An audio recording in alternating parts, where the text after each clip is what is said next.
Nothing will crush a real estate investor's spirit like landlord stress. The difference between being successful and miserable in managing properties is education.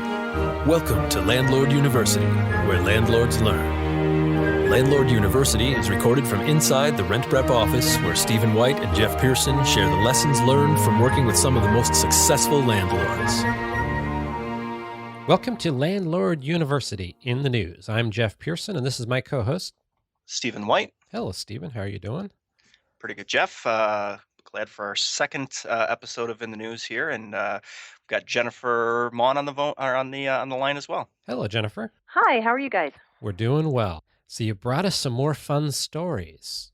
Oh, this has been a great week for landlord stories. The first story that I have to share with you is actually about a new report that's come out just this week about America's aging population and the housing shortage that it looks like they'll be facing. This week, a joint report was released called Housing America's Older Adults, Meeting the Needs of an Aging Population. It was done by Harvard University and the AARP Foundation. And basically, the report found that there is not enough adequate housing for seniors, and that's going to be a problem as the population ages over the next 15 years to about the year 2030. Many of the units today that are available and in the near future are unsuitable for the disabled, and there's not enough affordable housing or landlords that are participating in affordable housing programs. So that's a real concern for this group as they're looking for homes that seniors will be able to rent here over the next couple of decades. And I thought that was interesting for landlords to be aware of as they're anticipating as markets grow and shrink and rise and fall, that would be of interest. Definitely interesting for investors on where to direct their attention, in the near future. I know in my local area, these retirement communities are popping up like crazy. So makes sense for sure. And, when you talk about investors, people that are looking at what they want to buy or what they want to put into the properties that they currently own, there are a couple of things that were pointed out in this article. I mean, one is accessibility within the property. So certainly if you feel that you can market towards an older population, it would make sense to make sure that you have an accessible property. Simple things like a 1-story versus a 2-story, but then you can start to make some other adjustments within the property. The other thing that the article talks about is the community itself. How close is your property to public transportation and other types of pedestrian features and things like that? It really makes a lot of sense to pay attention to those things if you're thinking about it from an investment standpoint. Yeah, and I think as the need grows, I think that you're going to see a lot more because right now, and Jennifer, I'm sure, just for you scouring, the internet and coming across these stories and articles, it just seems like in the investment market and real estate, you just don't hear a whole lot right now going on about these retirement communities or senior living. At least I'm not seeing a whole lot. In fact, the only article I've read recently is how senior citizens hate to be called senior citizens and they hate senior housing and they'd prefer retirement community. But it just doesn't seem to be as much on the radar as, a lot of other, popular trends going on in the real estate investment, industry right now. So, it's like I said, I feel like this is definitely, an emerging trend, if not it's already here, but something to definitely pay attention to if you're a real estate investor. Well, and yes, you have this really credible report. These are two amazing institutions who are looking at marketing trends and trying to predict what's happening. And we just know that as baby boomers age up and increases in medical technology, that's extending the lives of Americans. It just makes sense that um, landlords and property owners pay attention to this growing trend and be ready for it when it does really hit. Right. And my biggest fear as an investor would be, okay, if I convert this property I've got, or if I invest in this property, what's the future of it? I'm kind of locking myself into this specific niche, but according to the study, it's not going to be you're not going to be scraping and looking for people to rent to. That you're going to have an abundance of them in the very near future. So definitely, worth looking into for sure. And I think that landlords don't have to worry about locking themselves into a particular niche, because if you properly prepare your property, it doesn't have to be something that screams, "I'm marketing to seniors." You can do it with a little bit of class, and simple things like eliminating um, steps. You could make all of your walkways flat. You could make all of your thresholds flat. But those types of things can be done very subtly, to the point that people don't really notice it unless they're looking for it. And so you don't have to lock yourself in, but you're opening your market up to a whole new group of people that might not otherwise consider your property. So there are trade-offs, certainly, but from a long-term standpoint, I don't think it will be detrimental unless you don't do it well. So Jennifer, what do we have for our second article today? Well, this next article comes out of Utah, and it's really an interesting one that opens up a whole discussion I'm excited to hear your opinion on. What happened is a Utah family who is renting a home in West Valley has concluded that their house is haunted, and the tenant is trying to get out of the lease agreement because she doesn't want to live there anymore. The home is the center of a really tragic story. A young mother had disappeared and was last seen in the home. Her husband was the prime suspect and ended up doing a murder suicide, not in the home, elsewhere. And so this home is sort of has this aura of tragedy about it. The tenant, the property management company that has the property, did not let about the property's history. She signed the lease, and over about the 2 months that they've lived there, she claims that she's encountered a bunch of mysterious events. Some of the things is she hears crying. The garage door mysteriously open and close by itself. She says her little boy is speaking to empty swings, saying "Go away." So she didn't know about the history until finally a neighbor had informed her of the house's past, and now she's completely upset. Wants to get out of the lease. Is angry that the property management company didn't tell her what was going on. So she turned to the news for help. And in this news story, the reporter did point out that in Utah, there are certain things that landlords need to disclose, but that certain stigmatized properties, certain things like a death in the home or something like that, are not considered something that needs to be revealed to a tenant.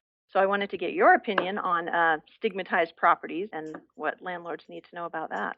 Jennifer, let me ask you, because you're in Utah. Do you know if Mm-hmm. are there any rules regarding having to let them know, like for example, if the house was a meth house and they were cooking methamphetamines, things like that inside the house, or no?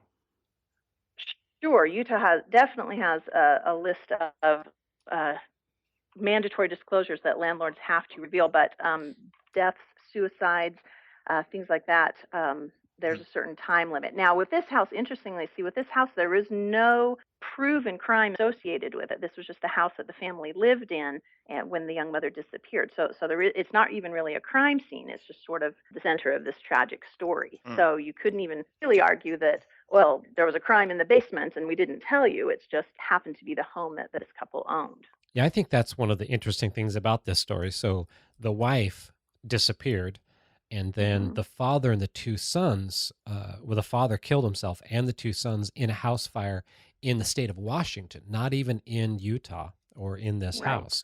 So right. all of this stuff that's associated with it, I mean, what what would you be disclosing if you were trying to disclose something to a potential renter? Because nothing did happen in the house. Certainly, something happened to the family, but that's so far removed from that property.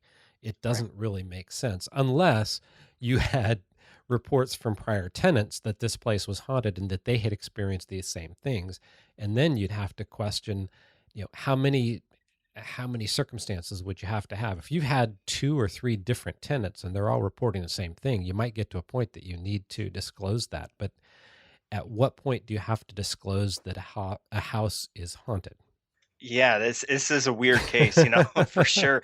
On one hand, I'm thinking, when you're given lemons, make lemonade. I'm sure there's a lot of people around that would be jumping at the opportunity to rent a haunted house, Hmm. you know, but um, but I don't know. I mean, yeah, you're right. It's the crime was far removed from the house. Yeah, it's a weird thing, as being a parent myself, I definitely can sympathize, if there's some creepy stuff going on, especially if it involves, your kid and once that sort of enters into your mind, I'm not sure if it's an easy thing to shake. So it's definitely a weird situation. But then again, I put myself in the situation of the property manager or the landlord, and you know, I'm not sure if I would be totally okay with letting somebody out of the lease either. It might be just somebody looking to get out of the lease. So I don't know. This is a tough one for sure. Yeah, I think, as a landlord, my position on that would be I would do what I could to help them get out of the lease. Yeah, yeah, We'd work together to find a way to make it work, and not hold them to the lease. But at the same time, I don't want to sit there with an empty property. Uh, right. Well, let me ask you this: would you let the next tenants know, or would you just let them out of the lease and then business as usual? Just try and find a new tenant. Yeah, that's a good question. Again, what obligation do you have legally, ethically, or morally to advise somebody that a place is haunted? If this is the first report of the so-called haunted property, I don't think I would advise the next person that the place was haunted. Now, the neighbors let them know that it was haunted, so then you start to wonder, has there been a history of this in the past? And yeah, maybe like you said, maybe you have to advertise it as a haunted home. Right. Yeah. Exactly. And then like I said, you're opening yourself to a whole different demographic. Some people look forward to that type of stuff. So, Exactly. um, yeah, it's a weird case, and I don't know. I don't know if there is any, um, precedence for it. But for haunted houses, coming from New York, I can think of the Amityville house, which is probably one of the most famous, cases of a haunted house or anything like that. Um, and that had a long history of this, regardless of who lived there, they all seem to kind of have problems with the house and issues with the house. And now I think it's become an attraction, if anything. Yes. It's not even being rented out as a single family dwelling anymore. But yeah, it's a weird thing. What do you do? If you own the property and you're trying to rent it out, ethical, moral issues definitely come into play. I don't know. I would say, given the circumstances of this, the crime being removed, I probably wouldn't say anything to the next people. No, I would tend to think the same thing. At what point do you have a responsibility for that? And I don't think it's something that I would be disclosing at that point. Right. What's your thought, Jennifer? Well, honestly, I think this is one of those, a stigmatized property is one that maybe something about the property might bother some people, but might not bother other people. If you don't believe in the supernatural, if you don't believe in hauntings, then it's not a big deal. Do you know what I mean? If that's Yeah, something that doesn't Hmm. affect you, or if you're a landlord or a property management company that doesn't believe in the supernatural, then you wouldn't even think twice about it. But if you're the type of person that has a belief, or or would be bothered, for example, if somebody had died in the home, either as a suicide or a violent act or something like that, then that could really be a problem for you. So stigmatized property would be one that might bother some people, might not bother other people. I think, and of course, there's no laws to define a lot of that. So, Hmm. it's kind of falls back on the moral and the ethical issues of what do you do. Yeah. And now, from just a strictly business perspective, as the landlord or property manager, like Jeff had mentioned, try your best to work it out with the renters to get them out of there. If for no other reason, you don't want it to hit the media like this, because yes. now you are identifying that house to everybody. Whereas before you may have just been able to get away with, okay, that's your own personal beliefs, let's move on. But now the address is in the paper, and the story's out. So I would do my best to try and keep that thing flying under the radar as much as possible. Very true. Agreed. Yeah. You're even at a point now where selling it could be a problem. Right, right, for sure. Now I've seen similar, well, not similar, but other cases. There was one in Florida. I was reading an article not too long ago where, it was a drug house. They were cooking meth in there, and there was, some issues with chemicals in the walls, and people were getting sick. So that's a much different story than, like Jennifer, you mentioned, your belief system. One person might believe something that may not apply to the other people. So I would think that there's probably legally, they don't have to let them out, but I think it probably in this case be the right thing to do. Otherwise, as a landlord, you're just going to have to deal with that the rest of the lease term anyway. Why bother? Just help them get out and move on. Exactly. Well, great. Those are two good articles, Jennifer. We really appreciate you bringing those to us this week, and we're looking forward to seeing what's in the news next week. Thank you, Stephen. Thank you, Jennifer. Thanks, Jeff.